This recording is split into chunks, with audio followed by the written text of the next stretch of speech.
Sensex and Nifty 50 were higher on Wednesday. The RBI's monetary policy announcement, which came during the trading session, was met with positive sentiment. At 2 p.m. local time, BSE Sensex was up 252 points, while Nifty 50 was up 98 points.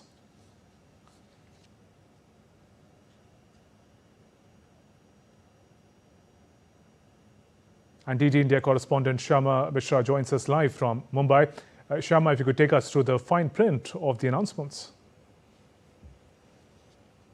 Well, Shubhendu, for starters, it was on the expected lines that the governor or the MPC will not be making any changes. And here it is, there is no changes, and this is the 10th consecutive time. However, one change that the governor has made is by switching the animal of inflation. Earlier, it used to be elephant.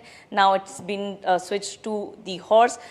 Maybe because it's not coming in control. We have Sanjay Mariwala with us. He is the president of Indian Merchant Chamber, IMC Chamber of Commerce and Industry. Sir, like I mentioned, inflation is a big headache for Reserve Bank of India, and this time around also nothing has been changed except for the stance, which has been to neutral. How do you see it, and what would you say were the takeaways from this?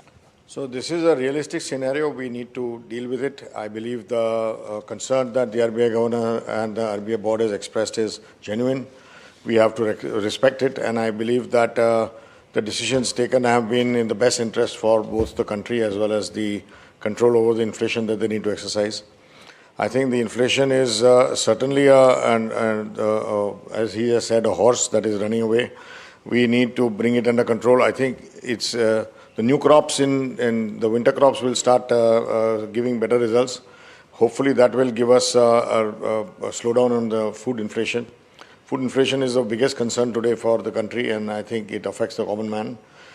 Since that affects the common man, I think taming the inflation is a requirement. So supply constraint is a necessity. Monetary supply has to be constrained to some extent, which is why maintaining interest costs at the current levels is a wise decision, in my opinion. While we would all like a lower interest regime, I don't think that's going to be the sensible decision to make for the country. Okay, but do you see in near future that happening? It's likely that I think in Q4 we can see an improvement.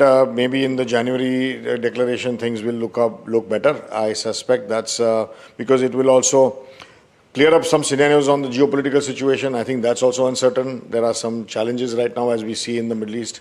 I think there is going to be also some pressure on the oil prices. I think putting all those together, it's better to be conservative than to be liberal. Yeah, correct. Thank you very much. So that was Sanjay Mariwala, and like he was mentioning that it is very important to tame this horse, and even the governor, he has been time and again been mentioning that RBI is monitoring inflation very closely, and the need of the hour is sustained inflation coming into the comfortable range, and going forward, like sir was also mentioning, it is also likely that the next 2 months that the data would be coming, it will be elevated, and governor has also expressed his concern on that. But going forward with the new crops coming in, we might witness some ease in inflation. Shyama there, thanks very much for joining us with those updates from Mumbai.